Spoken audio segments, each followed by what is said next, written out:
સુરત પોલીસની zone 3 LCB ટીમે ગુજસી ટોકના ગુનામાં 9 મહિનાથી ફરાર 2 આરોપીઓને ઝડપ્યા.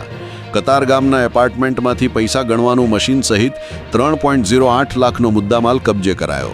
આરોપીઓ ગેંગ લીડરના સંપર્કમાં રહી કમિશન પર બેંક એકાઉન્ટ ખોલાવી તેની કીટો આપતા હતા. સુરત પોલીસ કમિશનર અનુપમસિંહ ગેહલોત સહિતના ઉચ્ચ અધિકારીઓના માર્ગદર્શન હેઠળ ઝોન 3 એલસીબી ટીમે નાસ્તા ફરતા આરોપીઓને પકડવાની ઝુંબેશ અંતર્ગત મોટી સફળતા મેળવી છે. છેલ્લા 9 મહિનાથી સુરત સાયબર ક્રાઇમ પોલીસ સ્ટેશનના જીયુ સિટી ટોકના ગંભીર ગુનામાં તેમજ ગોધરા સાયબર ક્રાઇમના ગુનામાં નાસ્તા ફરતા 2 આરોપીઓને ઝડપી પાડવામાં આવ્યા છે. ઝોન 3 એલસીબી સ્ક્વોડને મળેલી બાતમીના આધારે કતારગામના ઉદયનગર વિભાગ 1માં આવેલા સિદ્ધિવિનાયક એપાર્ટમેન્ટના ફ્લેટ નંબર 501માં રેડ પાડવામાં આવી હતી. પોલીસે ત્યાંથી આરોપી નિખિલ મકવાણા અને પ્રતીક મકવાણાને પકડી પાડ્યા હતા. તેમની પાસેથી પૈસા ગણવાનું machine, Paytm POS machine, laptop, chequebook અને મોબાઈલ ફોન સહિત કુલ 3.08 લાખ 500 રૂપિયાની મત્તાનો મુદ્દામાલ કબજે કરવામાં આવ્યો હતો. આરોપી નિખિલ મકવાણાએ પૂછપરછમાં જણાવ્યું હતું કે તે ગેંગ લીડર મિલન ઉર્ફે કાનો વાઘેલાના સંપર્કમાં રહીને લોકોને લાલચ આપી બેંક એકાઉન્ટ ખોલાવતો હતો અને કમિશન પર એકાઉન્ટની કીટો સપ્લાય કરતો હતો. જ્યારે પ્રતીક મકવાણા લોન એજન્ટ તરીકેનું કામ કરતો હોવાનું અને મુખ્ય આરોપીઓને બેંક એકાઉન્ટની કીટો આપતો હોવાનું જણાવ્યું હતું.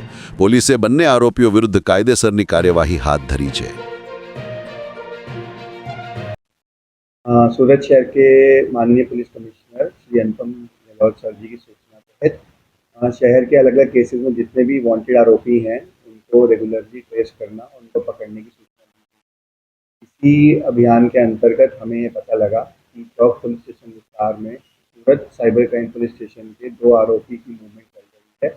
तो हमने डिटेल इन्वेस्टिगेशन किया, अलग अलग टीम बनाई और टेक्निकल एनालिसिस और ह्यूमन इंटेलिजेंस के अंतर्गत हमें पता लगा कि 2 आरोपी जो पिछले 9 महीने से वांटेड हैं, उनका यहाँ पे रेगुलर मूवमेंट हो रहा है. तो हमने उनको फिर डिटेन किया, एक टीम बनाई. उनको डिटेन करने के बाद हमें पता लगा कि इनकी कामगिरी इस तरह से है कि ये जितने भी 2 आरोपी हैं तो ये जितने भी भोले लोग होते हैं, गरीब लोग होते हैं, उनके नाम का अलग अलग बैंक अकाउंट और फिर जो बैंक अकाउंट की किट्स जो होती हैं वो कमीशन बेसिस पे आगे डमी अकाउंट तरीके जो साइबर फ्रॉडस्टर्स होते हैं उनको प्रोवाइड करवाते हैं, जिससे कि यह होता है कि जितने भी साइबर क्राइम का पैसा है वो इन अकाउंट्स में ट्रांसफ़र हो जाता है और ट्रांसफ़र होने के बाद इनका अकाउंट का ट्रेस नहीं हो पाता और इन अकाउंट से विड्रॉ हो जाता है.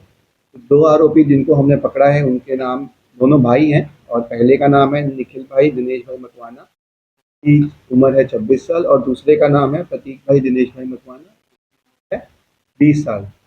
ये जो दोनों भाई हैं ये लोन कंसल्टेंसी का काम करते हैं. ये सूरत में सिद्धिविनायक अपार्टमेंट उदयनगर के रहने वाले हैं. उनका लेकिन जो मूल वतन है वो गोंडल राजकोट का है. इस पूरे रेड के दौरान जो मुद्दामाल बरामद हुआ है वह है 4 मोबाइल फ़ोन, 2 स्वाइप मशीन, एक वाईफाई राउटर, एक कैश काउंटर मशीन जिससे पैसे गिना जाता है, सीसीटीवी स्टैम्प और कुछ चेकबुक्स. टोटल जो मुद्दामाल है उसकी कीमत है 3,08,000 रुपये. इन दोनों भाइयों के खिलाफ जो पास्ट FIR हो चुकी है उसमें से एक, जैसे मैंने पहले बताया कि सूरत के साइबर क्राइम पुलिस स्टेशन में गुस्सी टॉक हुआ था जिसमें cheating, fraud, information technology act जैसे कि सेक्शंस लगे थे. और जो बड़ा भाई है निखिल उसके खिलाफ गोधरा में भी A डिवीज़न में भी इसी चीटिंग और फ्रॉड का एक अलग से गुना दाखिल है. फिलहाल इन दोनों आरोपियों को फर्दर तपास के लिए सूरत के साइबर क्राइम पुलिस स्टेशन में हम फॉरवर्ड कर देंगे जिससे कि इसकी फर्दर डिटेल्स लिखी जाए. इनका एमओ क्या था और इनको पकड़ने के लिए पुलिस ने किस तरह की जांच?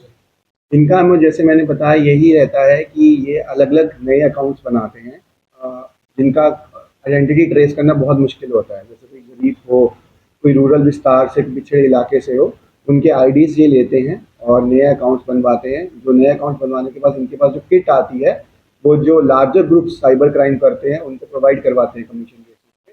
और फिर कमीशन बेसिस क्या होता है, जब उनको अकाउंट दे देते हैं उसके बाद ये जितना भी साइबर क्राइम का जो पैसा एकत्रित होता है वो बाइफरकेट हो जाता है इन छोटे छोटे अमाउंट्स में, इन अकाउंट्स में, और फिर इन अकाउंट से ATM या फिर किसी ऑनलाइन ट्रांसैक्शन के द्वारा ये ट्रांसफ़र किए जाते हैं जिससे इनका ट्रेस करना मुश्किल हो जाता है. कितने अकाउंट इन्होंने करे थे और कितने कमीशन? अभी फ़िलहाल इसका डिटेल तपास चल रहा है क्योंकि ये बहुत ही कॉम्प्लेक्स स्ट्रक्चर होता है. तो जितने टोटल अकाउंट्स खोले हैं इनके सिस्टम्स में जो हमें डिवाइसेस आए हैं उसका डिटेल टेक्निकल एनालिसिस करना पड़ेगा। कुछ डिवाइसेस एफएसएल भी भेजे जाएंगे, उससे हमें एग्जैक्ट नंबर पता लगेगा जो आपको आने वाले टाइम में हम प्रोवाइड करवा देंगे।